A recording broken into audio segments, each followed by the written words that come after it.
Maraming pwedeng mangyari sa lansangan.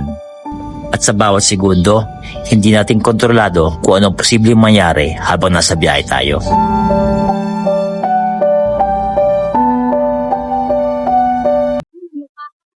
Hindi ka pumasok, kuya? Ay, dito kayo sa ano ni. Kala ko dito kayo kasi wala nakalagay. Oh, Brad. Sige na, okay na. Thank you po. Salamat po. Boss, pangano mo? Erinda. Ay, sige po. Ay, sir, laki na. Sige po.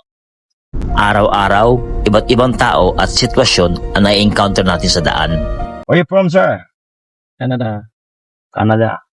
Where you from? Japan. Domo arigato. Salamat po. At minsan, hindi mo talaga alam kung kailan mo kakailanganin yung malinaw na recording. Noon, akala ko, okay na yung dashcam, nakita yung harap at likod. Pero habang tumatagal, na-realize ko na importante rin pala yung nangyayari sa loob ng sasakyan. Yung mga simpleng kwentuhan. Kahit nag-jerk ka ng ganyan, hindi ka nababangga. Wala naman, ma'am. Yung masayang moments. At lalo na kapag kasama mo yung pamilya mo sa biyahe. At malaking bagay din na may malinaw kang record kung sakaling may hindi magandang mangyari habang nasa daan. Kaya mahalaga talaga para sa akin yung may dashcam ka na malinaw ang kuha. Yung hindi lang sa harap at likod, kundi pati sa loob ng sasakyan.